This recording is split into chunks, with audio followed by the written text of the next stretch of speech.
இசையமைப்பாளர் இளையராஜாவின் 82வது பிறந்த நாளான இன்று ரசிகர்கள் நீண்ட வரிசையில் காத்திருந்து அவரை நேரில் சந்தித்து வாழ்த்து தெரிவித்து மகிழ்ந்தனர். சென்னை கோடம்பாக்கம் ஸ்டுடியோவில் தனது மகன் கார்த்திக் ராஜாவுடன் கேக் வெட்டி கொண்டாடிய இளையராஜா பின்னர் ரசிகர்களை சந்தித்தார். பெரியவர்கள் முதல் சிறியவர்கள் வரை குடும்பத்தோடு இளையராஜாவை சந்தித்து அவருக்கு பூங்கொத்து உள்ளிட்ட பல்வேறு பரிசுகளை கொடுத்து வாழ்த்து தெரிவித்தனர். எங்களுக்கு ராஜா சார்ன்றது ஒரு மருந்து. அவர் இசை கேட்டு தான் நிறைய பேர் வளர்கிறாங்க. இன்னும் 83 வயசுலேயும் இன்னும் அந்த குழந்தைங்க கூட ரசிக்கிறாங்கன்னா அந்த அளவுக்கு அவரை ரொம்ப பிடிக்கும்.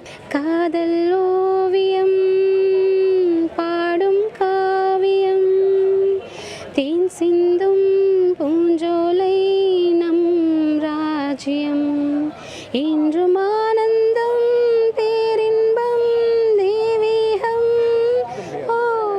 எத்தனை இசையமைப்பாளர்கள் வந்தாலும் எங்களுக்கு அவர் தான் முன்னோடி. அவர் ஒரு தெய்வம் மாதிரி.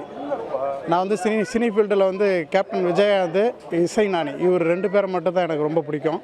இப்போ தான் முதல் முறையில் அவரை பார்த்துருக்கேன். இசையமைப்பாளர் இளையராஜாவுக்கு முதலமைச்சர் மு க ஸ்டாலின் விடுத்த வாழ்த்து செய்தியில், இளையராஜாவின் சிம்போனி இசை தமிழ்நாட்டில் ஒலிக்க உள்ள ஆகஸ்ட் 2ஆம் தேதிக்காக காத்திருக்கும் கோடிக்கணக்கான ரசிகர்களில் தானும் ஒருவர் என குறிப்பிட்டுள்ளார். தனக்கு பிறந்தநாள் வாழ்த்து தெரிவித்த முதலமைச்சருக்கு இசையமைப்பாளர் இளையராஜா நன்றி தெரிவித்துள்ளார். இது என்ன சொல்கிறது, வாயெல்லாம் அடைச்சி போகுது. இவங்களெல்லாம் பார்த்தா வாயில் வார்த்தையே வரமாட்டேங்குது. அடே அப்பா, இவ்வளோ தூரம் வர்றாங்களே, கடவுள் நம்ம மேலே எவ்வளோ கருணை வச்சுருக்காரு பாருங்கள். எவ்வளோ மேலே அன்பு இருந்தால் அவ்வளோ தூரம் அவங்க சிரமங்களையெல்லாம் பார்க்காது கடந்து அவர்களுக்கெல்லாம் எப்படி நான் வாழ்த்து சொல்கிறது? வாழ்த்து சொல்கிறதுக்கெல்லாம் வார்த்தையே கிடையாது. நன்றி, வணக்கம். இதனிடையே இசையமைப்பாளர் இளையராஜாவை விசிக தலைவர் திருமாவளவன், நடிகர் ராமராஜன் ஆகியோர் நேரில் சந்தித்து வாழ்த்து தெரிவித்தனர்.